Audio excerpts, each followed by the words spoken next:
Good to go. Here we are, baby. Figure the fuck out. We back at you again. It's the Chief, Kaseek Ortiz. Tyrant333. And we got a good topic to discuss today. We wanted to, me and Kaseek, we talk about a lot of different things, but this is an issue that, and a topic that definitely needs to be brought up within the business realm and the music space. So we wanted to break down just the key process and just the definition of what management is. What management is and what it is for an artist and what that means to you as an artist. So, I'm Mr. MBA here, Tyrant333, and I'm going to break down just what the simple definition of management is, and that's the process of controlling things or people. It's also doing things in an effective, efficient manner within the organization's goals. So when you think about that, just, sit on that for a second and think about what that means to your process, your brand, your image, your artistry. Do you need a manager? I guess that's the question that comes off of that. As an artist, every artist, some artists think they need a manager, some artists don't. So we wanted to touch on that question, that base question, and see, especially from an artist's perspective like Kaseek here, do you think you need a manager as an artist? Me personally, I don't think I really actually need a manager to be running my day-to-day business. Before we turned on the camera, I was talking about how management is more so managing artists' expectations. And a lot of artists that end up trying to get a manager, they're really looking for somebody to save them. It's almost like the artist is always acting like they're the baby and they need to put their hands up and say, please save me, anybody. And they think that the manager is the guy that saves them. And the reason why I think that they think manager saves them is because usually a manager is so business acclimated that they've already fostered relationships with A&Rs, execs, people that... It's like a plug, basically. Basically like a plug, and they're hoping that, hey, I hope this plug can plug me in so I can basically sit at the big kids table. Yeah, and I look at that, I definitely think that's all very true. They want management for a plug. Some people don't need as much management, but I look at it also in a different perspective because my journey, I came up managing my brother. Right. So we're family, tied in, locked in, me and Ben Grizz. So it's bigger than just management. What it started with, I was always business oriented. Was already in school for business. And, the legend goes, I was sitting on Kaseek's couch, just, helping my brother get studio time in, paying for studio time. I actually knew the guy that knew Kaseek that was in the studio. I was friends with Stefan, shout out to him. Right. And he told me about Kaseek over here and his studio that he had. So I ended up making some calls, getting him over there, paying for studio time if my brother needed it, and just figuring out what music was in the music business and the process of recording and seeing how they really did things and just watching, asking questions when I need to, which I felt like that's where it all starts, asking the right questions. Yeah. If you ever, and this is for the people who are looking to ever become a manager, but you have to be, at the end of the day, to be a manager, you have to be efficient. You have to be organized within yourself. And you got to look at yourself as big business. Right. You got to look at yourself as you're not only a businessman, you're the business. You're the brand. Because what is it going to be looking like having someone manage you who's a slouch, a bum, who's in negativity, who's crashing out, who's going to order you to crash out, who's not going to have your best interests at heart? Right. There's no point of even having that person in your circle of being a manager.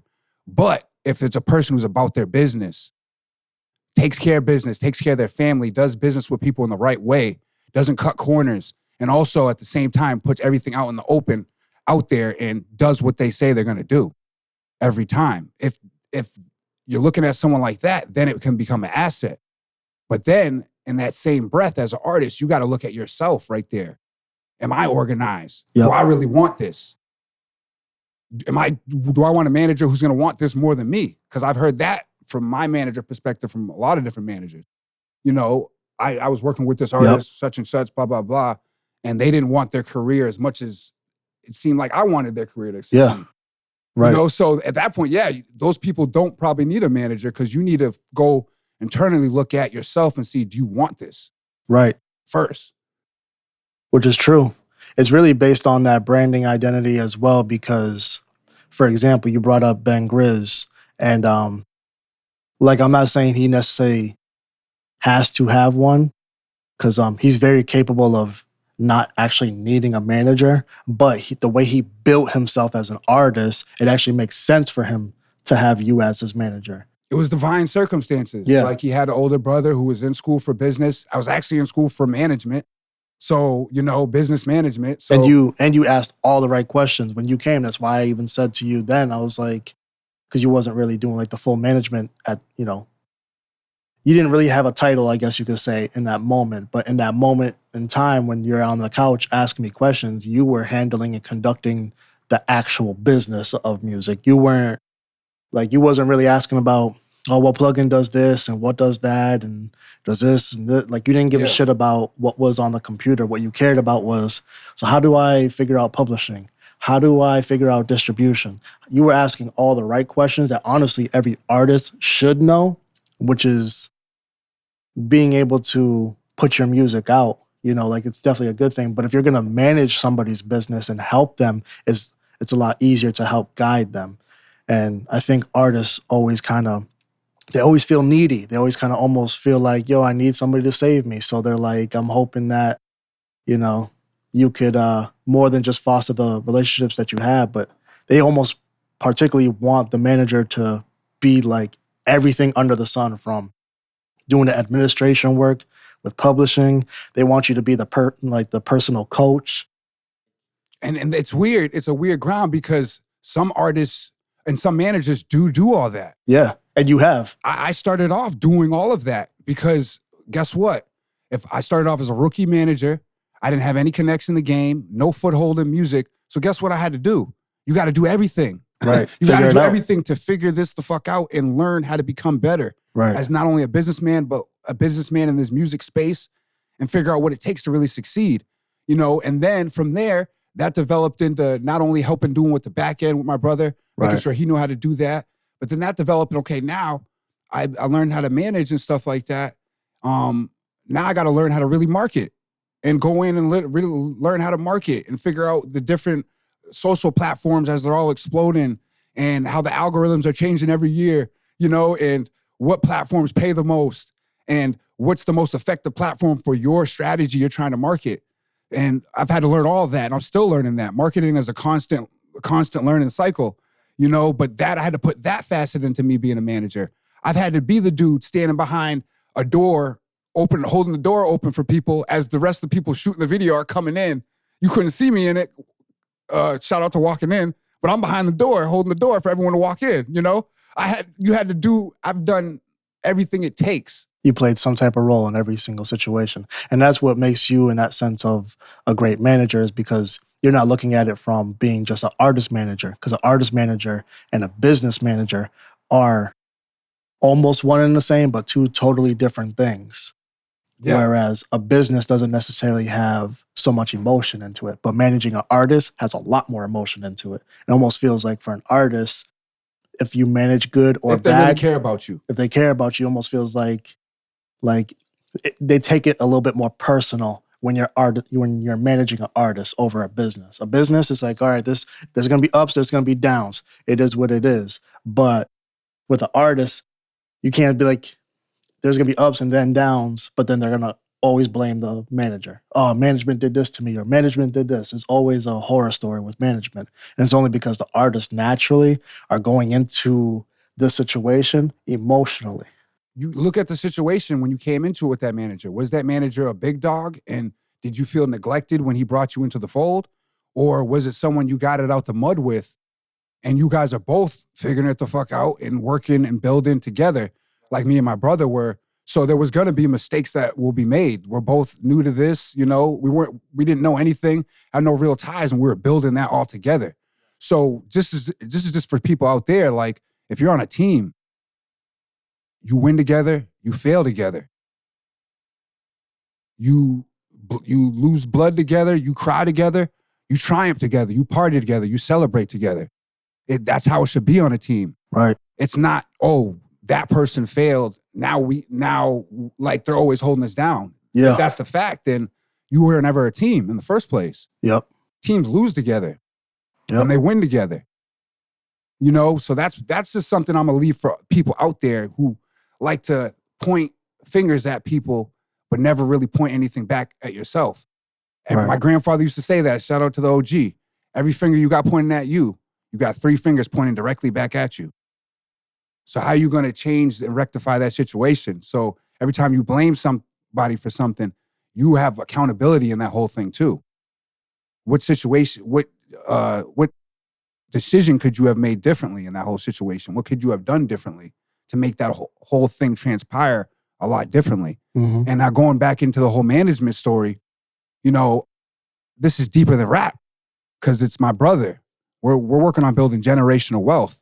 And went from me managing them, doing everything, and also coming up with different concepts for, you know, how can we shoot this video? What can we pump out for the next brand? What beats are the best beats you should be hopping on personally?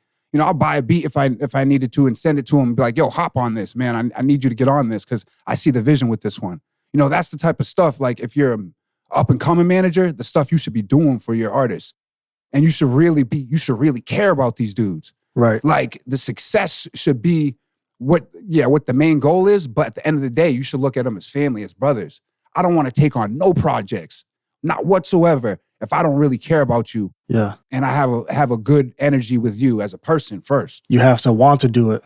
And kind of like anything outside of management role in itself, like being an artist, if you want to be an artist, then you should dibble and dabble here and there. Kind of like you said that you went from being the guy that's handling the business, but then you're holding the door open. You were playing any position you can to show that you had value in some way, shape, or form.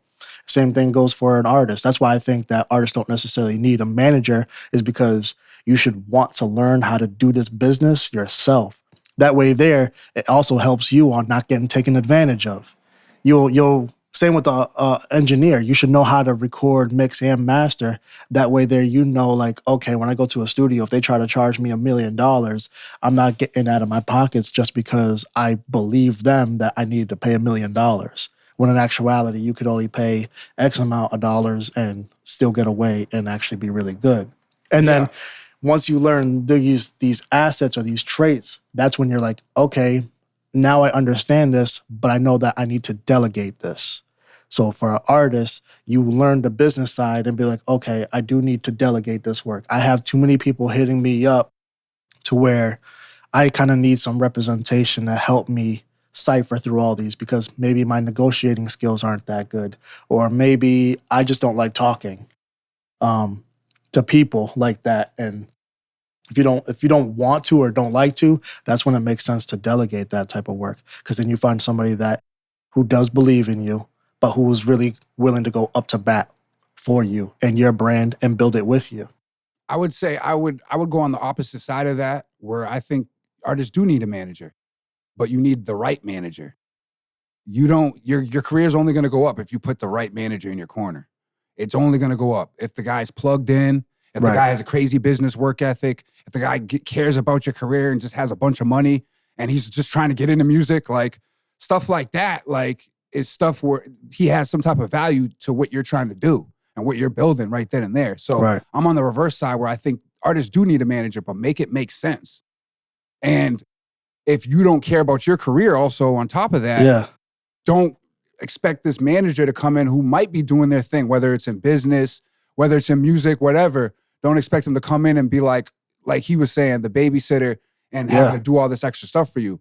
Look at him and have that conversation with him also. This is where I'm at in my career. This is where I'm at in my career, and this is what I want to get done in my career. Mm-hmm. How can you help me facilitate this? And how can we work together to facilitate this? And how can this both be in our best interest?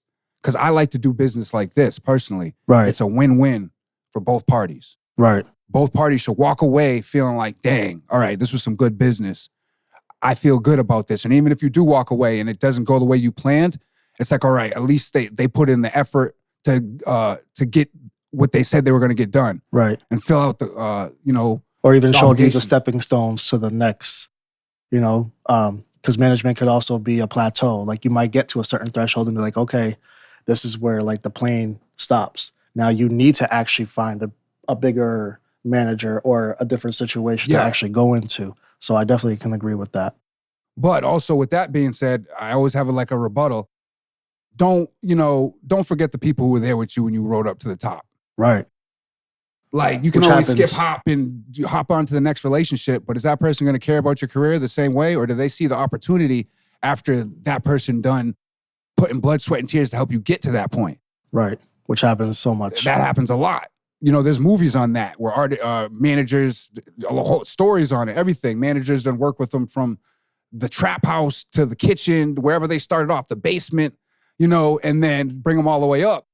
And to the point now the label wants to snatch them out under their hands, Right. And, all right, yeah, you never knew this guy. Like, all right, just keep him moving. Yeah, treat them different. And that's okay. Like, I understand that reality of things. The only reason why that works for a dude like me is because I know I'm gonna be good no matter what. I'm a business genius. I do this. I do real estate. I do insurance.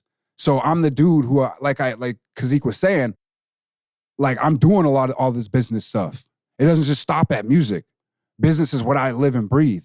Yeah. So at the end of the day, when you have that mindset, you're going to be good either way. The main underlying factor is though, I care. Like I said, I give a fuck about Ben, Grizz, and Kaseek. Right. To the core.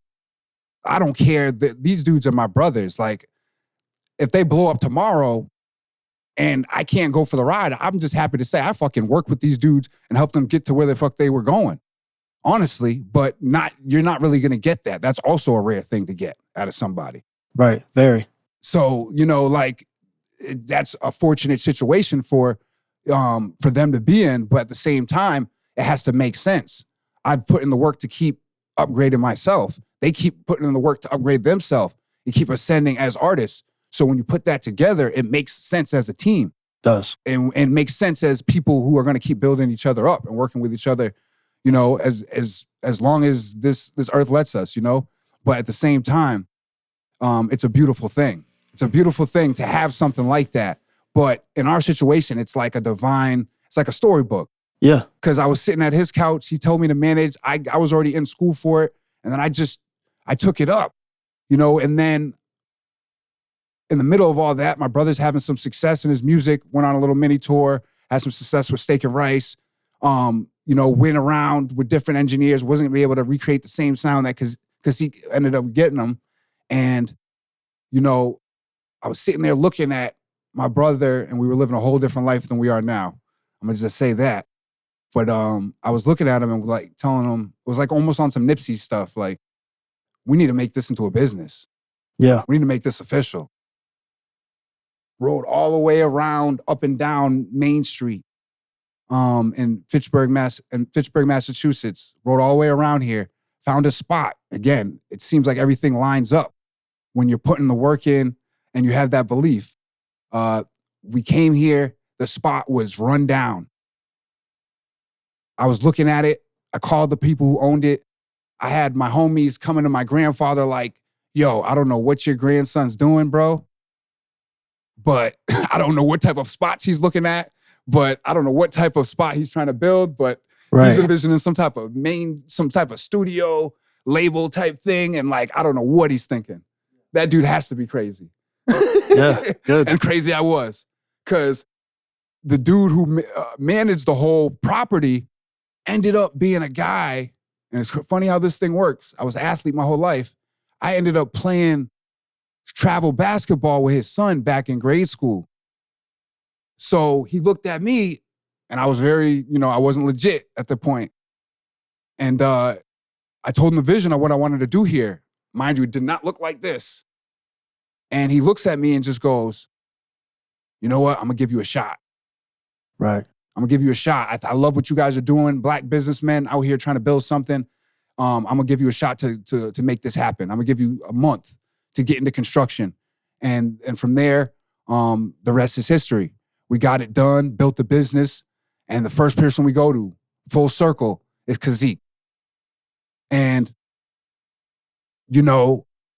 it went from me trying to manage him personally, which I still will do, but he's picked up a lot of more business pieces, I'm talking about my far as my brother Ben Grizz, but me managing him as a businessman, him turning into a business himself. And this location ended up turning into a genius find, a diamond in the rough. Drive by it every day on Main Street and see that praying bear with GGF, GrizzGangForever on it. And people looking at me now like, dang, yo, how did you get that done? That was genius. Mm-hmm. That's crazy how you guys are doing this now. You guys have all this stuff right here on Main Street. But we had to look at something that didn't look like it was worth or capable of doing anything and look at it and be like, okay, yeah, this is what we're going to do. And this is how we're going to do it. And that comes full circle because at that time when you guys were building this, I didn't even know you guys were building it, but I was already on the look myself because I was going to go and buy a similar place to this where I was going to build my own recording studio and start my own business doing it. And it was kind of funny because you guys literally caught me when I was supposed to, I think the day that I sat down with you guys again, because we had already did business, obviously, hence the reason why we talked about the couch. And it's kind of funny that we're even doing Figure It the Fuck Out on this type of couch because my couch was actually just like this. For real. That's ironic. And this isn't the same couch, but you know what I'm saying? It was definitely like a couch like this, but like I was about to go and grab a spot. And I think that day I was actually supposed to go meet with the owner. It was out in Worcester. I was supposed to sit with them and just view the spot, basically do a little walkthrough and see if I wanted to buy it. And I was like, you know what? I'm just going to not do that. And I'm just going to go sit with you guys. And we sat here and I was like, okay. And then like he was saying, the rest is history. But it's kind of like full circle because at that time, even though I was recording his brother, Ben Grizz, at that time I had my studio kind of started getting shut down because I was running into computer issues. So I wasn't really able to run the DAWs or do any mixing or any mastering or anything like that. So I kind of had to shut down. So they kind of already were, messing with some other engineers and getting fucked over and things just wasn't already going good. So they were at a standpoint. That's when they were like, you know what, fuck it, let's just create And as our a own. manager, I had to look at the artist I was managing, my brother Ben Grizz, and look at it and be like, okay, the music is not sounding as good and we can't clear it and get it played on all the DSPs when we need to. Right. It's either having issues with the good quality or the file format is incorrect. So I had to look at a manager and be like, okay, our best work was coming from this engineer, which was Kaseek. Right. So let's get back in touch with the man and let's go back to business and let's take it a step further. We probably went like maybe like an 8-month hiatus of not that we like weren't cool with each other, but we just wasn't really talking because we wasn't really doing any of the business together. My shit shut down and your brother's out there trying to get it. Well, both of you guys are out there trying to get it and make something happen. So like while this is happening, you have me in the back of the mind, but I'm over here about to create a new studio and then y'all hit me up and then it's like, y'all don't even know. I don't even think I brought it up in that conversation because we chopped it up and said whatever we had to say that day. And I was like, I walked out of here thinking like in my brain, I was like, that's crazy because I was literally just about to go and buy a studio over here. But like there's already one almost like pre-built for me. It's crazy how it works out. And it's like the dude, one of the artists that he happened to just, work up from the beginning when he was raw. Like, and that's why they always got that bond. Ben Grizz and Kaseek. Now I'm going to go to the next phase of things. So I'm teaching my brother how to be a man, like how to, not only I'm personally managing him, but then I'm teaching him on the business side of things, how to manage things and how to just be a businessman. Right. Open up an LLC, pay business taxes, how to pay the LLC off every year. The different zoning laws you need to just make sure we could even build the studio here. Yep. Different things like that. He watched that and got to see that. So then he's developing as a businessman, learning the different paperwork behind everything, the different terminology behind things, how to do business. And then from there, we took it and we just started networking the hell out of everything, touching in with every small business out here. All of us, me, Ben Grizz, Kaseek, Jack, going to every community event that there was out there. And we're going to get back into that at our own time. But that was something we were doing just to see what it was like to be in that business realm and rub shoulders with other businessmen. Right. This was something that was new to all of us. So it went from personal management to, all right, now I'm being a business manager and teaching these people how to conduct business and build up their businesses. And that was going back to my core values. I love to inspire. I love to help people Shout out to Midas Minds, turn their ideas into gold. Right. At the end of the day. So that's what fires me. That's what fuels me. That's what gives me passion. So we're doing all that. And in the middle of me doing all that, Kaseek's over here dropping records. Right. Dropping music. And, I came to him as he was an engineer. So that's what I knew him as. I didn't really know too much about his music career at the time, because whenever we were there, he never really even mentioned it. It was really, all right, he was doing the record, mix and master. I'd ask him some business questions about the music side of things, and we'd keep it moving. Right. But once we all came in here, the bond really solidified, and we were able to talk about more as men and our values and everything like that. And I got to see his records, and then all of a sudden, light bulbs started going off in my head like, yo, this dude is fire. This dude is fire, and it's been real fire for a long time. Like, he's got the bars, he's got the bars, he's got the concept, he's got the image, he's got it all down. So when I'm looking at that, I'm like, he knows how to do a lot of the stuff that he taught me a lot of the stuff as far as the back end stuff, just the tedious little business stuff, how to be an artist, like that. So if not, he pointed me in the direction how to get the information. So in that realm, I'm looking at it like, I want to work with dude, but what makes sense? See, that goes back to the original conversation. Management, but with him, it was different, and it was going to be a different type of management relationship. Right. He didn't need he didn't need someone telling him what to do, hold his hand. Yeah. He didn't need he didn't need all this direction and stuff like that. He already kind of knew who he was as an artist and what he wanted to represent. So in that facet of things, he needed somebody who was just going to help him organize thoughts, make connections with different people that he didn't maybe have the time to make, and also just give him more advice on business, how to become a better businessman. And that's what I was doing. So if I could give him that knowledge, he's not only going to be a better businessman, not as far as the music, just regular business, everyday business. If I can give him some of that knowledge, whether it's credit, different organizational things, different things I'm going through as a businessman, as he's opening up his business and stuff like that officially. He's already doing business, but it's different doing business officially. Yeah. And that actually helped me be able to, I guess, develop more vocabulary on being able to actually have these sit downs where me and you both can actually sit at the table, have a conversation, and it'll be pinging off of each other, where it's not like I'm sitting back and I'm just going to let my manager speak and I'm not saying nothing. Like now it doesn't have to be that way. We're at like... That's another thing. He always had his own personality. He was always about his business. That was the main, going back to that same first conversation I was having earlier, you have to be about your business in general as a person. Right. If you're even looking to get a manager. Again, and that's why it made sense for him, because like he was already about his business. So like it's only gonna make sense for me to bring someone else who's about their business. Right. And me and you are so locked in, it's almost like we run at the same accord. Even if we view things differently, we actually run almost at the same accord. So even at these tables, there's not too many conflicting ideas or, verbiage that will be used that's like too far from what I want to do.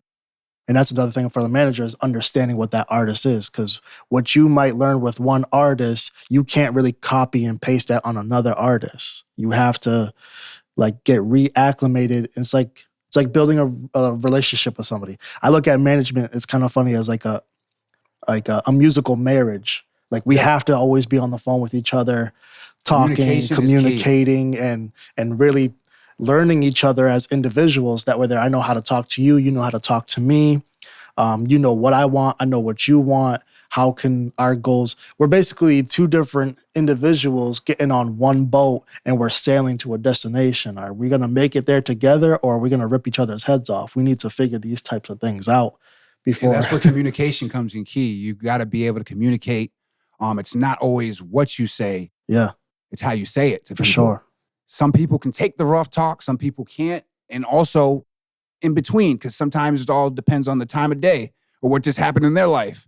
Yeah. Different factors like that. You got to just be a manager, and shout out to Wendy Day, of people. You got to manage people. Once you learn how to do that, manage people, manage yourself, and manage your time effectively, then you can say you know how to manage something. Yeah. And then you can take it to the next level. then you want to manage someone's career. Okay. But all those things will help that person be able to look at you as a person who can even do that or be capable of something like that. Right. And I kind of want to use what you're saying on the whole management side to even kind of segue the conversation a little bit into the people that we need on a team and what that team actually looks like. Because you had to play whatever role you felt personally that you wanted to. Let's like get that straight off. Like you wanted to do those things. And if you're an artist, engineer, or manager, if you don't want to do these things for somebody else or for yourself, do not waste the time. There's no point. The time is the most valuable asset that we will never get back. That's a fact. So it's pointless to be like, you know what, let me fuck around and waste this guy's time by telling him, yeah, I want to manage you and let me do this and that. And I actually really want to do this and that. And I've been in those positions. That's why I never had a manager. The manager tells you like, I really want to manage you. I like what you're doing. And then you can't even get a phone call back from the person. Right. They're not really, you send them music to go review. They don't want to review it. They don't want to go over it. They have no ideas that are different outside of what you're saying. Right. They're not out there making connections that you haven't made or business relationships that you haven't made. Yep. You know? So like, and then it just falls dead. But then they want to say they manage you when you blow up or when you're making these moves on your own, but they didn't help facilitate any of them. You know? So like that can't happen either. Right. You got to have skin in the game, boys. Skin in the game. You know, you got to have skin in the game. You got to really do what you say you're going to do. Stand on business. And that'll make the business relationship prosper and grow. Yeah. You put the shots up. And that's why I'm saying for, you know, to even go back, I guess, full circle for your brother. Like the reason why I never really, like I was always a rapper first. I was always doing music first. But when I dealt with clients, I never liked the feeling of being too pushy. I never took somebody, like I never liked the feeling of like, let me just start a conversation with this person so I can tell them I do music. Because that to me is not being genuine. If you come up to me and we're doing business, I'm leaving it as it is. I'd rather leave the discovery aspect and the mystique into it because yes, I was doing music and yes, you knew I was doing music, but you wasn't really checking for it. It wasn't until we started actually doing more business and you heard all the records I was already doing that was like the light bulb went off in your head like, holy shit, this guy's been under my wing the whole time. At this point and where he's talking about, I have artists coming to me left and right. Yo, can you manage me? Can you do this for me? Can you work me up? Can you do this? Can you put me on the team? Right. Can you do this with me? Do that with me? And I'm like, I never pressured you like, yo, you need to manage me. I never hit you up like, hey, you thought about managing me? Like you came to me and asked me and it made sense. And that all came, like we were saying again, from me putting in all this personal work, personally managing my brother. For me to even be in a position for him to even want to even consider it. Like he said, he talked to a couple different managers who weren't about business.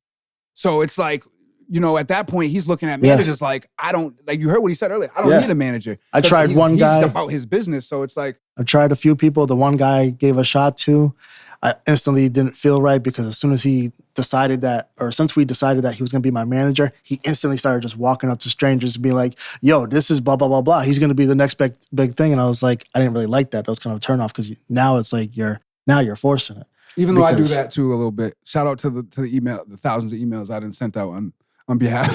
I was shout Ben Grizz and Kaseek to the rooftop. I don't That's give the thing though, that you were doing that facts. But you're doing that shit. You know, some of you corporate motherfuckers out there done got an email. I'll be on your ass. You know, I'm in the DMs. Definitely. I will be again. Yeah, too. but the difference is that you want to do it. Like you would do it without even like you would have done that without being your brother's manager or without being my manager. You would have just did that as being a brother because you actually believed in the product. You didn't have to actually, like you were saying in the video, is that, here, right now, what you said is that, let's just say if we blow up tomorrow and we basically had to move forward without you, you're just so happy being a part of that process. There's a different genuinism inside of that because you did it with your heart. You did it with pure intention. Yeah. You didn't do it with like, I'm doing this only because I need to be in that seat. And that's what that dude did was like, he kind of turned me off in the aspect. It was like, oh, now that you're my manager, now you believe in me. But I want you to believe in me before I even. And that's how it happened. For Yeah, I you mean? and Ben Grizz. Yeah. Like my brother, he was at the point, like when he first started rap, he's like, bro, I don't even know if I want to do this because like I'm broke right now. We don't got bread. Like we gotta have bread before we do this. But I just see him ripping up parties, ripping up his little makeshift records he would put together. And I'm like, bro, you can be a pro at this. You can be legendary at this. I know it. I can see that.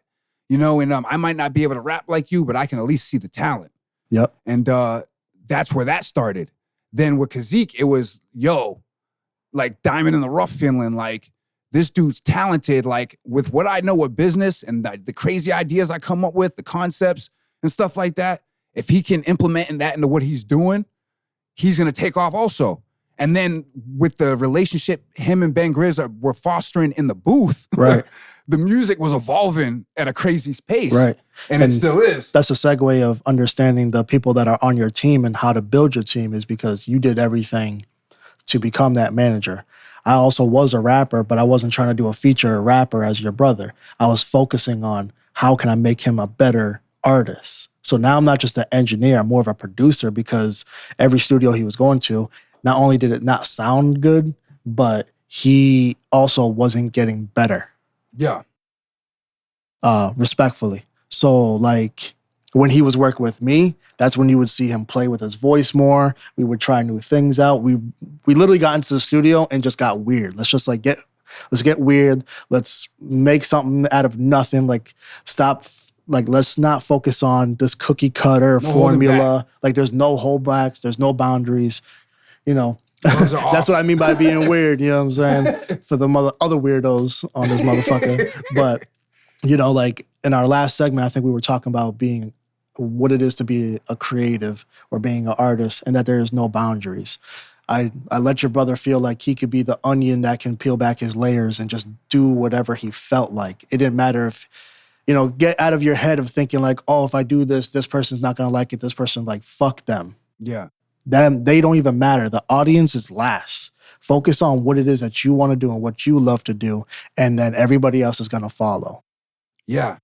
And then that's what helped us develop. I basically became a better engineer because I'm working, really developing your brother. And I was already developing my sound with him and other artists that I was recording with on top of my own. And I became a better manager working with artists like that. Like our levels matched and our hunger matched. So that's where growth happens from. You're just as hungry as me. Right. Dang, we need just as much food. Right. We need to eat just as much. So we gonna grow. Right. So we went out and got that bread, got that food, and ate. And we need the plates, we need the silverware, we need all of it. It's not just one fork and one, one knife. Now we need feeding the village now. Right. So we got to go out here and eat. And we're looking at the amounts we got to eat even more right now. And, we went out, did all the community stuff. And that's when I learned another phase of managing is not really every manager does this, but the event planning of things. And we worked together to put Grizzmas together, got the community involved, got a bunch of artists in the community on it to showcase their abilities and everything like that. Got the DJs involved and figured out what all that takes and got a couple of venues rented out and established a relationship with the venue owners and stuff like that. Sees what it takes to really be on like the booking manager type side of things, So I've learned that facet of things, all while at the same time always helping my brother figure out different marketing schemes, working with the photographer Jack or Kaseek, coming up with ideas to how can we market this better? How can we market this music better? Figuring out the marketing at the same time. And at the same time, in school to get my MBA, went and did that. Knocked out the real estate license and insurance license. I'm a life insurance agent. So I'm developing as a businessman in those realms, just starting those off, which it was a hell of a lot. I wouldn't recommend this to anybody who's a quitter because a lot of people would have put all that stuff on the table and said, yo, this is too much. Yeah. But I have a vision of where I want to go. And I'll say this, I wasted time before as a businessman. So I was making up for time I was looking at it with all the stuff I was accomplishing. Right. And developing and evolving as a businessman to the point where I can sit in the boardroom and I'm going to cook you. I can sit in the boardroom and we can come up and debate on a topic or we can come up with the next groundbreaking idea, whatever you want to do. Right. Right. I'm at that level of things. And they're at a level of things where their artistry is through the roof. It's about to make shockwaves, not only in Massachusetts, but across the nation and then the world. You know? Because it already is. At least for me, it's already started to. Like, you know, I don't mind putting it on blast. You know what I'm saying? I get way more love than I do in my hometown. Yeah. And I mean, I'm not saying I don't get love, you know what I'm saying? Because most people that I see on a day-to-day, they always give me praise. But when I look at those analytics and everything like that, it's like, yo, y'all say y'all fuck with me. But over here, they fuck with me. And we're in a position that as this music really takes off the way we need it to, all the revenue starts to pour in, they're going to not only be able to manage businesses, they're going to be able to manage their finances, their time, and they're going to be able to take that money and go into all different various forms of businesses and be successful with it. Take off with it right off the rip. And on the business side of things. So now I'm evolving more from a personal manager into a business manager straight up, you know, and just helping them build the most business relationships that they can. Right. You know, and it evolves. Everything evolves. Yeah. You know, they're getting better and better artists. They've done a lot of different things. All right. And I'm working how to make them make more capital, get more business rooms, get more people who are doing big business who are looking at them like, yeah, we want to partner, sponsor, do things with these guys. Yeah. You know, and that's all happening. So that's as things evolved in my journey as a manager. And it went from ground level to sky level. And it's about to go out of the universe level. Yeah. But you know, that's what management is, man. You gotta love it. You gotta love business. You gotta love managing people, time, places, and things. And, you know, that's the core management. Ask yourself as an artist, do you really need a manager? And I say you do. So when you knock that out, who's the best person to manage me? Who's the best person to help delegate tasks to and help me get this different goal done or reach out to this different person, get in this different room? Figure that out. Right. Build your power team like we've been saying and go out there and get it done. And as far as the manager, look at the artist and look at it. What kind of value can you bring to the artist? And this should be just the core of business. What value can you bring to people? Yeah. You know, how can you make what they're doing better? How can you make what they're doing more efficient? How can you save them some time? How can you make this whole thing easier? Right. And on top of that, really know if you really care and love this music shit. And at the end of the day, love business. Because it's not going to all be pretty. Definitely not. Unless you make it and set it up on the front end on the best foundation you possibly can and efficiently as you possibly can. That's how things run smooth throughout. But even then, there's hiccups, there's bumps in the road. So when that comes up, shake it off, keep your head clear, and learn how to manage the situation and the people within that situation as best as you possibly can. And this is Figure It the Fuck Out.